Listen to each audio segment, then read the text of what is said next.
Ketika berkunjung ke Indonesia pada September 2024 lalu, Paus Fransiskus menemui sejumlah kalangan lintas agama, termasuk diantaranya adalah putri dari almarhum Presiden keempat Republik Indonesia Abdurrahman Wahid atau Gus Dur, sekaligus Direktur Wahid Foundation, yakni Yeni Wahid.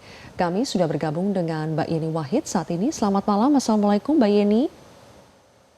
Selamat malam, Waalaikumsalam warahmatullahi wabarakatuh, Mbak. Baik, Mbak Yeni sempat bertemu dengan Paus Fransiskus langsung ketika kunjungannya tahun lalu. Bagaimana kesan Mbak Yeni saat bertemu dengan Paus Fransiskus?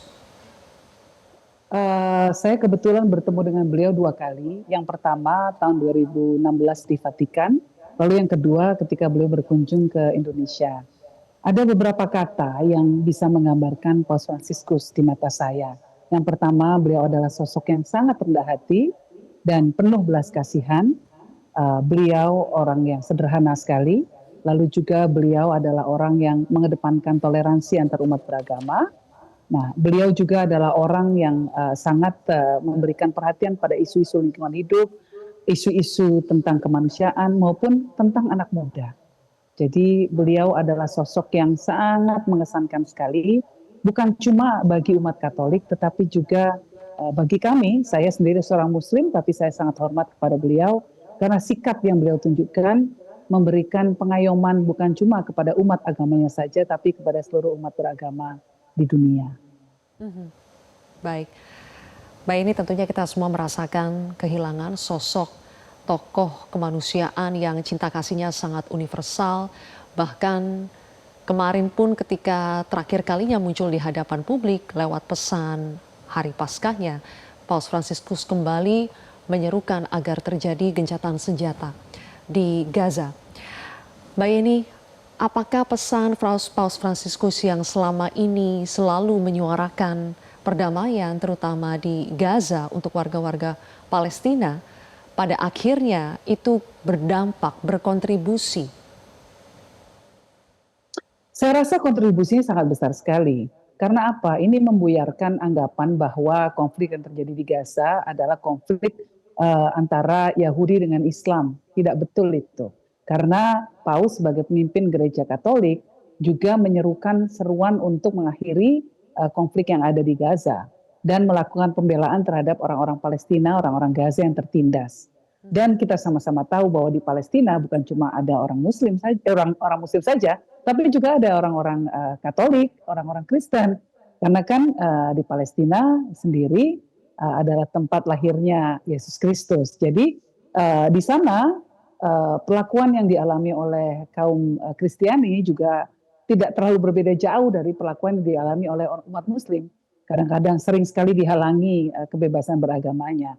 Nah, artinya sikap Paus yang terus mendesakkan adanya gencatan senjata di Gaza ini membuat perlawanan atau perjuangan ya untuk mengakhiri konflik di Palestina, untuk menegakkan harkat martabat warga Palestina, dan untuk mendesakkan adanya pengakuan negara berdaulat Palestina itu menjadi lebih luas lagi.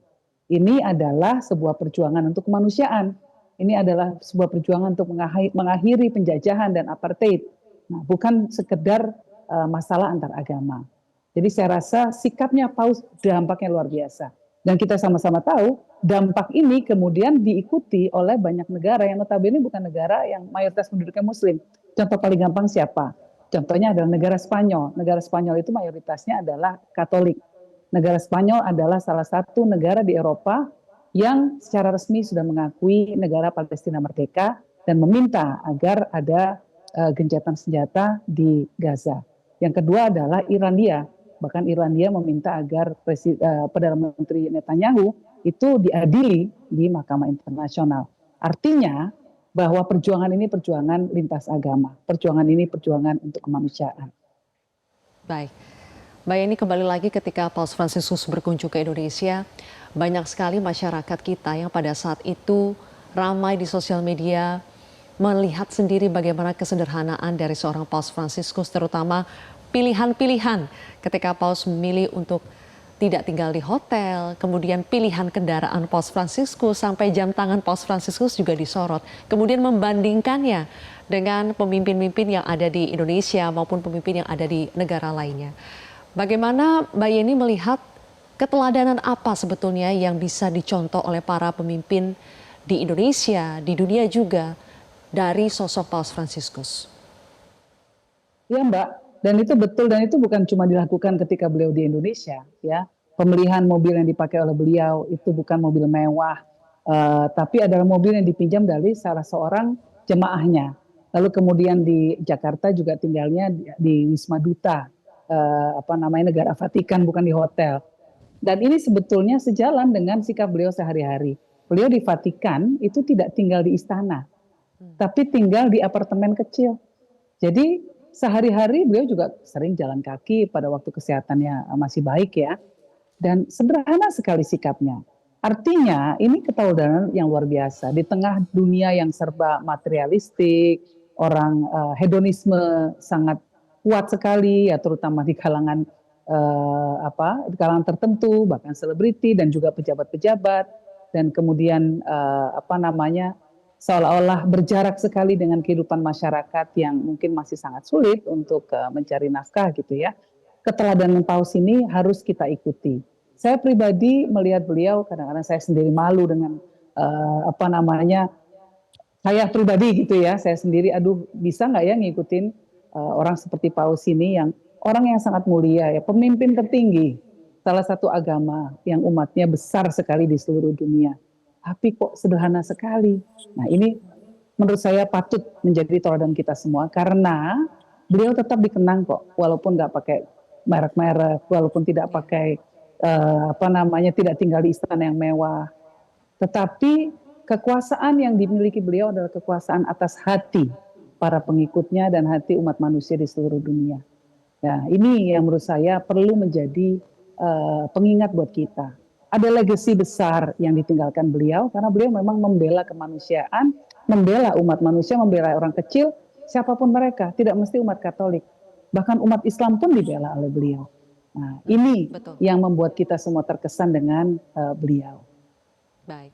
Terakhir, Mbak Yeni, pada saat Paus Fransiskus berkunjung ke Indonesia, Paus juga berpesan agar Indonesia bisa terus mempertahankan harmoni dalam keberagaman dan juga memerangi intoleransi beragama. Bisakah kita sebagai bangsa Indonesia, rakyat Indonesia, meneladani apa yang disampaikan oleh Paus Fransiskus dan menjalankan pesan tersebut? Kita harus bisa, dan saya yakin kita bisa kalau kita mau. Karena kita sudah punya modal besar untuk itu. Dan Paus juga mengagumi hal itu atas Indonesia ya. Paus mengatakan kekaguman beliau atas konsep Bhinneka Tunggal Ika, Pancasila. Nah, kalau orang luar saja bisa memandang Indonesia mampu memelihara toleransi dan perdamaian, memelihara kebinekaan, tentu kita harus mau dan punya komitmen untuk mengamalkan itu. Ini sudah adalah modal besar kita, kapital kita sebagai sebuah bangsa, dikenal di seluruh dunia sebagai sebuah bangsa yang bisa mengelola perbedaan dengan baik. Nah, jadi saya rasa Paus hanya sekedar mengingatkan, tapi kita harus menjalaninya dengan lebih sungguh-sungguh lagi ke depan. Baik, terima kasih Mbak Yeni Wahid sudah berbagi bersama kami di Breaking News Metro TV. Pemirsa, kami harus jeda kembali. Sesaat lagi kami masih akan kembali dengan beragam informasi lainnya.